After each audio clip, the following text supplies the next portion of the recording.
বাড়িতে মৌরলা মাছ নিয়ে এসে আর মাছগুলোকে কীভাবে রান্না করবেন বুঝতে পারছেন না? তাহলে এই রেসিপিটা আপনার জন্য। মাছগুলোকে এইভাবে একবার ভাপিয়ে নিয়ে দেখুন। তো নমস্কার বন্ধুরা, অনেক দিন পরে চলে এলাম একটা নতুন রেসিপি নিয়ে। আর আজকে আমি তোমাদের সাথে শেয়ার করছি মৌরলা মাছ ভাপা।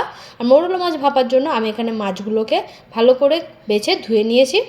এখানে নিয়েছি আলুগুলোকে কুচি কুচি করে কেটে নিয়েছি। এখানে টমেটো আর পেঁয়াজগুলোকে ভালো করে কুচি করে কেটে নিয়েছি। আর কাঁচা লঙ্কাগুলোকে মাঝখান থেকে কেটে নিয়েছি। এখানে নিয়েছি স্বাদ মতো নুন, পরিমাণ মতো হলুদ গুঁড়ো, কাশ্মীরি লঙ্কার গুঁড়ো, জিরে গুঁড়ো আর গোলমরিচ গুঁড়ো। আর এখানে আদা আর সর্ষেটা মিক্সিতে একটু ভালো করে পেস্ট করে নিয়েছি। এবার কুচিয়ে রাখা আলুগুলোকে দিয়ে দিলাম। তার পাশাপাশি দিয়ে দিলাম কুচানো টমেটো, পেঁয়াজ আর কাঁচা লঙ্কা। যে গুঁড়ো মশলাটা নিয়েছিলাম গুঁড়ো মশলাগুলোকেও দিয়ে দিলাম। আর এবার সর্ষে আর আদার যে পেস্টটা ছিল পেস্টটাও দিয়ে দিলাম। একটু বেশি করে সরিষার তেল দিয়ে দিলাম। দিয়ে খুব ভালো করে হাত দিয়ে আলুর সাথে মশলাগুলোকে মেখে নেব।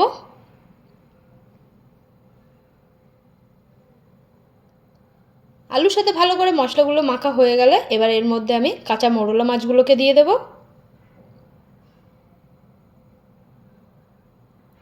মাছগুলো দিয়ে মাছগুলোকেও খুব ভালো করে মশলার সাথে ভালো করে মাখিয়ে নিয়ে 10 মিনিটের জন্য এটাকে ঢেকে রেখে দেব।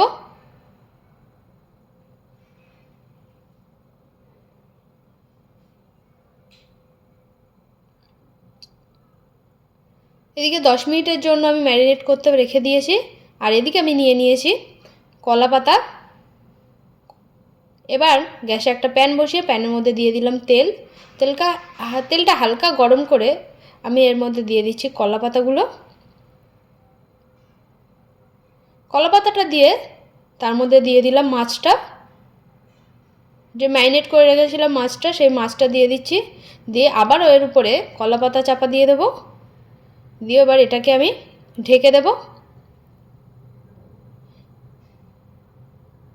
এই মুহূর্তে আমি গ্যাসের ফ্লেমটা মিডিয়াম রেখেছি। আর মিডিয়াম অবস্থায় আমি এটাকে 10 মিনিট এভাবে ঢেকে রেখে ভালো করে রান্না করে নেব।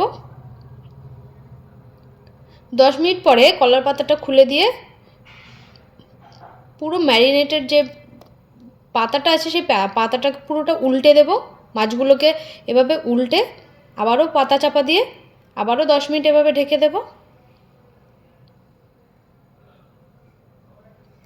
গ্যাসের ফ্লেমটা মিডিয়ামতেই রাখবে তোমরা। 10 মিনিট পরে আমি আবারও ঢাকনাটা খুলে দিলাম। আর পাতাটা খুলে দেখো স্ট্রাকচারটা ঠিক এরকম হয়েছে দেখতে। তো আমি এবার অন্য একটা পাত্রে তুলে নিয়েছি। তৈরি হয়ে গেছে আজকে কাঁচা মৌরলা মাছের ভাপা।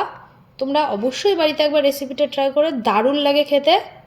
আর দেখা হচ্ছে অন্য একটা দিন অন্য একটা ভিডিও নিয়ে। আর আজকের রেসিপিটা যদি ভালো লাগে একটা লাইক করে দিও আর পেজটিকে ফলো করে দিও। টাটা।